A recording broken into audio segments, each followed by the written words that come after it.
Murdorf and the Mortal Flaw, Book 1, Chapter 13, The Land of the Himps.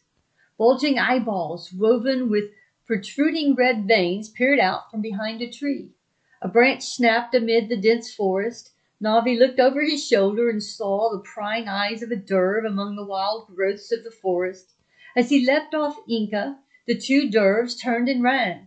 He pursued them, dagger in hand, pushing his way through the overgrown thickets of the wilderness. Mongard leapt off his horse and chased after them too, but he found himself hindered by the burdensome metal that Gamonza had exhorted him to put on at the first smidge of threat, although no one else was putting on armor. Suddenly one of the dervs got tangled in a vine of thistles. The sharp thorn prickled its thin skin. Navi had the varmint within his grasp. He grew excited as he reached towards the evil creature, ready to thrust his blade through it, when suddenly he tripped over a winding vine and fell flat on his face, slinging his dagger among the thistles and weeds of the forest. The dirge wiggled his way out of the thorns and latched its teeth on the Navi's inner muscular thigh. Shaking its head, it tore through the muscle. The derv then released its bulldog grip and scurried off into the forest. "Oh!" yelled Navi as he began to crawl out of the thicket, his hand covering the bite wound. Inca went wild, rushing towards Navi. Navi yelled, "Cosby, that thing bit you." "Don't you think I know that?" Navi said. "I told you to leave it alone," said Gamonza. "Are you okay?" Mongard asked, still fumbling with the metal, now eager to peel it off. Crawling out of the thickets, Navi clutched his thigh, now spewing a steady stream of blood. "You'll be okay," Mongard said, helping him up. "Easy for you to say," packed Navi. The riders gathered around Navi to inspect the open wound. The blood had soaked his pants, completely ruining them with holes and bloodstains. Navi got a rag from his bag and wrapped it tightly around the wound. "What the heck was that?" Cosby asked. "It's a derv," Gamonza explained. "What are dervs doing in this part of the country?" Cosby wondered. "Everything in Quadar is apt to be out, especially in this part of country. Darvan must have sent them to spy on us," Gamonza explained. "That's the reason we didn't need to be toting that sword around." "You know," Navi said, "if our assessment of the times at hand is correct, there is a prophecy that speaks of an increase of activity among these types of creatures throughout the land. It says that Darvan will unleash a horde of dervs to try to destroy us. If this is the case, he might well know where the sword was found and realize that this is the approaching battle." He hobbled over to remount Inca, who was still trying to sniff the critter out. It was dark outside when they reached the land of the Himps. They rode past numerous wooden houses built atop the trees and stopped in front of a smaller, rickety one. They climbed the wooden steps and rapped on the door. No one answered. A well was nearby, so they drew water from the well and patiently waited on the man to get home. Suddenly there was a noise. "Shh!" interrupted Mongard, trying to listen as his head unconsciously jerked. "Did you hear that?" "Hear what?" asked Navi. "Shh! Listen," Mongard said, having a keen sense of hearing.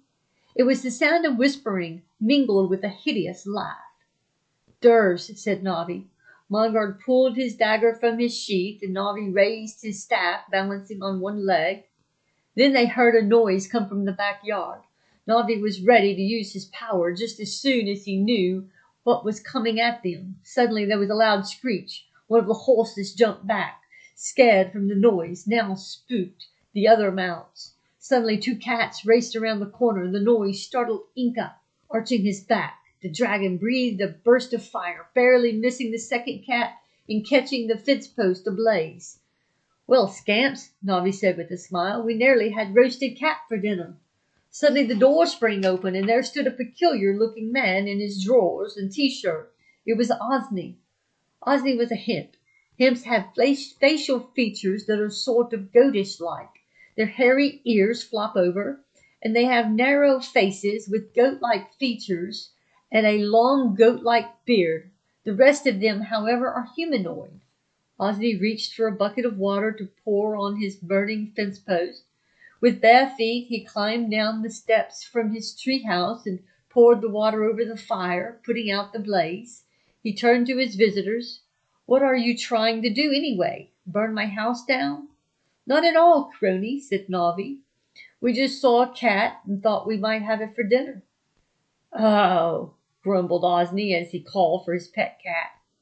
"Kitty, kitty, kitty!" Terrified, it ran past the beast and to its master. Picking up the cat to calm him, he noticed the edges of her tail were singed.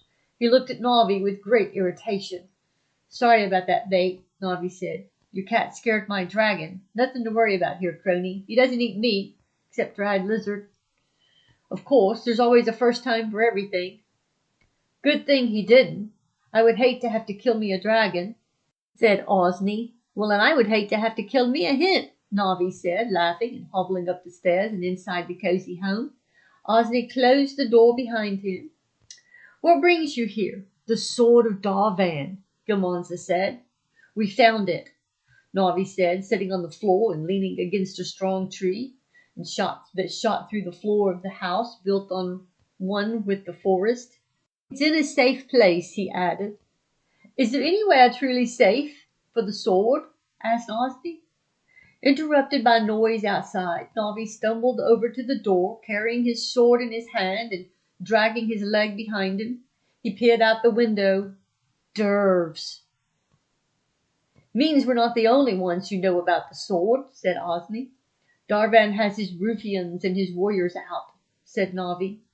"Dervs get a hold of that leg there, mate?" asked Ozni, noticing the blood-soaked bandage and the red-stained pants. "Sure did. My favorite riding pants, too." Returning to the matter at hand, "One more thing about the sword," Gamonza said. "It was found at Shilly Shally Ford." "Shilly Shally Ford?" Ozni was fully awake now, being a possessor of the private knowledge. "Are you sure of this?" "Yeah, the man who found it had no idea of the significance of the location." Ozni scratched his woolly goatish head, the curly hair crawling down his back as he gave consideration to the significance of the event. After cleaning Navi's wound, the riders talked for a while over a slab of roasted beef and fresh vegetables from the garden. Ozni pulled out his blanket for everyone and added more wood to the fire. At dawn, Navi awoke with extreme pain in his leg. Even so, he did not allow that to impair his mischievous nature. Navi limped over and nudged Ozni awake. The two of them dug through Mongard's riding bag and pulled out some smelly ointment he had mixed for a wound on his horse he had received on the rear just days before, and put it on Mongard's right hand and lay open by his side. Taking a feather, they tickled his nose. Feeling the irritation of the feather on his nose, Mongard swiped his face with the right hand, smearing the ointment onto his face and rudely waking himself. The men roared with laughter. "Oh," moaned Mongard. "Funny, real funny," he added, taking a whiff. Mongard caught the fragrance. "That's gross. That's the cream I put on my horse's butt." The roar of laughter that erupted could have raised the ceiling. "Your time will come, my friend. You know what they say about paybacks." After a scrumptious breakfast, they gathered their belongings, and the riders strapped their swords to their sides and rode northwest. As they passed Ozni's garden, Navi noticed it was full of weeds. This was uncharacteristic of Ozni. Navi, like Wenzel, couldn't help but mentally inspect each person, searching for any clue that might signal that selecting them was a mistake. He repeated the prophecy to himself. Choose carefully, lest a betrayer be among them.